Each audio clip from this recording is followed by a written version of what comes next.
Le dimanche passé, on nous lisait la guérison de l'aveugle-né. Et Jésus nous avait dit que lui, il est le Seigneur de la vie, le Seigneur de la vue aussi. Et aujourd'hui, les lectures nous approchent vraiment de... C'est la semaine où on se met dans la passion. Même aux offices, l'hymne des vêpres, de l'aude, c'est l'hymne de la passion, le temps de la passion. Donc, ce dimanche, on change un peu de choses, on se rapproche plus de Pâques. Mais à Pâques, qu'est-ce que nous allons vivre? La résurrection du Christ. Et ça nous fait poser dans notre situation actuelle la question de la mort. Elle est partout. J'ai même envie de demander à un journaliste de passer dans des maternités qu'il nous relève le nombre de naissances aussi. Comme ça, on va balancer combien de gens qui naissent, combien de gens meurent. Parce qu'en ce moment, on dirait qu'il n'y a plus de naissance, il n'y a que la mort. Mais pourquoi la mort nous fait peur? Pourquoi la mort nous fait peur? Parce que nous ne savons même pas où nous allons. Et j'ai beaucoup aimé en lisant un auteur italien, Fernando Armellini, qui dit « La mort serait comme deux jumeaux qui seraient dans le sein de leur mère. Ils vivent, ils sont en paix, ils se parlent, mais ils ne voient même pas le visage de leur mère. Et après, l'un d'eux va naître. Donc, il sort du ventre de sa mère. Celui qui est resté dans le ventre, il est triste, il est malheureux. Mais pourquoi il pense que son frère, il ne le verra plus et il est parti? Et lui, il est resté seul. Mais quelques temps après, il va sortir, lui aussi, et maintenant ils vont commencer une autre vie dans un grand espace en voyant le visage de leur mère. Cet exemple-là m'a beaucoup touché, ça m'a donné un peu plus de joie de voir que, parce qu'à Saclay, je connais des jumeaux qui sont nés, et un est resté, je crois, plus de 30 minutes dans le sein de sa mère. Bon, comme on n'a pas souvent la conscience, il ne peut pas nous dire qu'est-ce qu'il pensait. S'il dit même qu'il pensait, ça ne serait pas juste. Et c'est cela la réalité de notre vie. Et chaque fois nous sommes confrontés à cette même réalité. Moi qui parle aujourd'hui, quand on m'annoncera la mort de mon père, je serai aussi troublé, mais alors que il y a cette foi-là qui agit en nous. Et le prophète Ézéchiel, quand il écrit, ils sont en exil à Babylone. Et les nouvelles qu'il reçoit de Jérusalem ne sont pas bonnes. Comment Dieu, qui a promis une terre aux enfants d'Israël, une descendance et une terre à Abraham, à Isaac et à Jacob, se comporte maintenant, nous laisse-t-il aller en exil et les temples est saccagé? Et dans ce contexte, il écrit ce que nous avons lu, il fait cette vision-là des eaux desséchées où le Seigneur promet qu'il nous ramènera à notre terre Israël et où nous allons l'adorer. Mais ça nous conduit aussi au psaume que nous avons lu. Ces psaumes, les titres seraient souvent, on le dit, des profondis, des profondeurs. C'est un psaume mais de profondeur de l'abîme, de là où je me trouve enterré. Seigneur, j'écris vers toi. Parce que notre vie, notre existence doit être un cri toujours vers le Seigneur. Un cri qui se transforme en prière et une prière qui se transforme un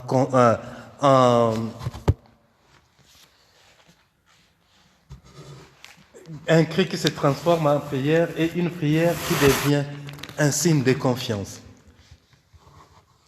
J'espère le Seigneur de toute mon âme, je l'espère et j'attends sa parole.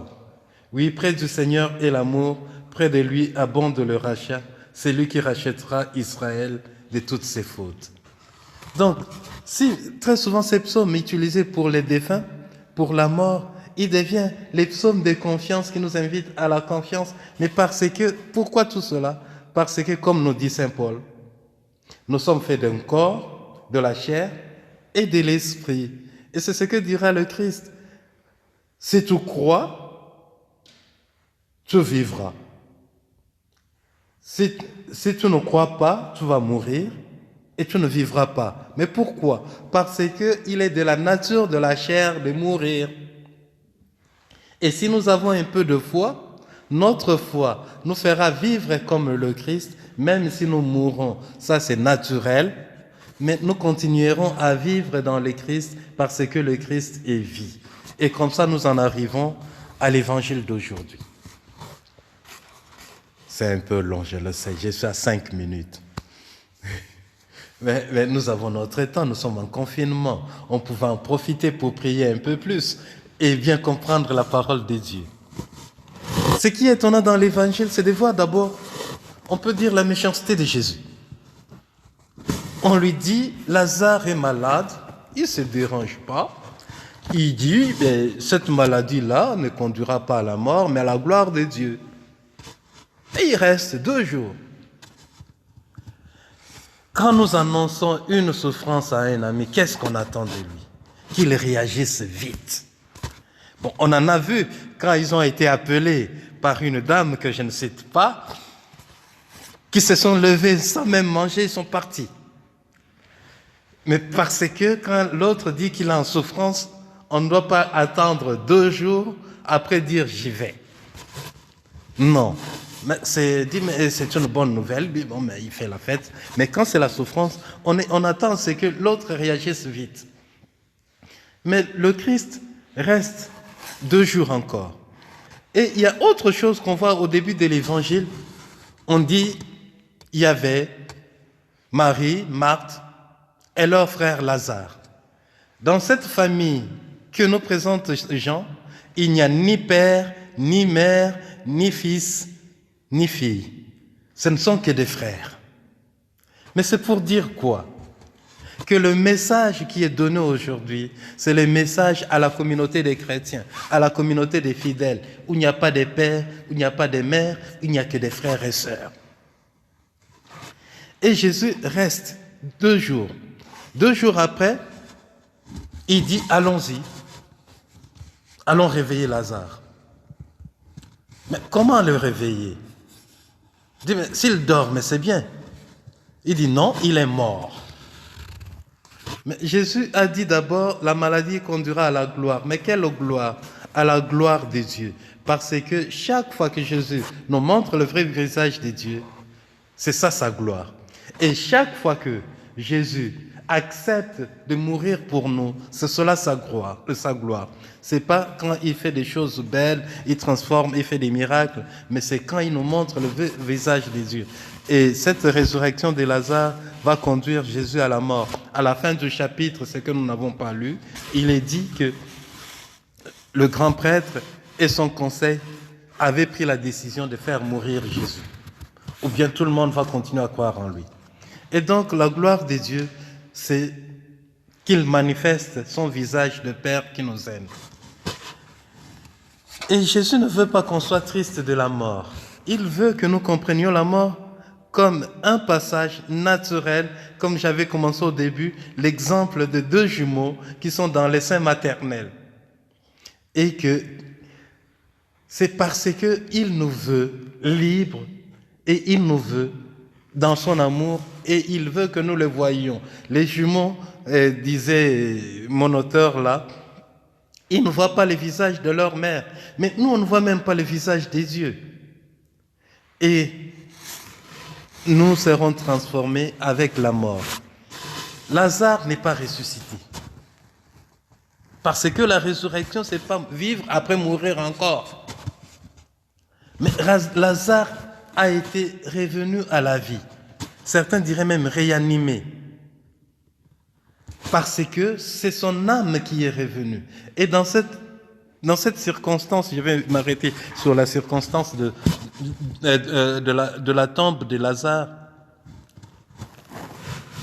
Jésus regarde Lazare qui est mort depuis 4 jours. Mais pourquoi 4 jours? Parce que pour les Juifs, pendant 3 jours, quand une personne meurt, elle peut revenir à la vie. Et on allait comme ça le voir pendant 3 jours. Et quand on arrive au 4e jour, il est complètement mort, il n'y a plus rien à faire. Et c'est ce qui fait décider Jésus à partir seulement au 4e jour. Pourquoi? Parce que là, pour tout le monde, c'est clair, il est vraiment mort. Et il n'y a plus rien à faire. Et c'est ce que va lui dire Marthe. Il y a 4 jours déjà, ils le sont. Il n'y a plus rien à faire. Et Jésus lui rappelle, je ne t'ai pas dit si tu crois, tu verras la gloire de Dieu. Et Jésus lui dit, il écrit, Lazare sort de là. Mais ça nous rappelle une parole, les morts, l'heure est venue, ou même les morts entendront la voix du Fils de l'homme. Jésus anticipe ce qui va être pour nous, ce qui va être pour lui. Que la mort, c'est un phénomène naturel, nous ne pouvons pas l'empêcher, mais au-delà de la mort, il y a la vie. Et c'est étonnant, il dit qu'on lui enlève les bandeaux aux pieds et le visage, on les laisse partir. C'est pas que tenez-les à la main et marchez avec lui, non, il doit marcher seul. Mais pourquoi? Parce que dans cette vie, dans la nouvelle vie où Jésus veut que nous entrions, ce n'est pas quelqu'un qui doit nous prendre en charge. Nous devons marcher tout seuls, marcher vers lui, marcher à sa rencontre. Sommes-nous prêts à cela? Non. On ne sera jamais prêt. On ne sera jamais prêt à entrer en cette union avec Dieu, à entrer, à marcher nous-mêmes. Mais pourquoi nous ne sommes pas prêts? Parce que nous avons des péchés, nous avons des choses que nous nous reprochons. Mais nous devons toujours nous mettre, comme disait Sainte Faustine, avoir confiance en la miséricorde de Dieu. Parce que Dieu ne sera pas les comptes. Dire que je compte, tu as fait ceci de bien et tu as fait cela de mal, mais il prendra tout dans son amour. Combien nous nous référons à sa miséricorde, combien nous lui demandons pardon. Prions donc le Seigneur afin qu'il nous donne cette confiance que malgré nos péchés, malgré ce que nous sommes, nous le verrons tel qu'il est. Parce que l'Esprit qui est en nous, l'Esprit de son Fils, nous fera vivre. Amen.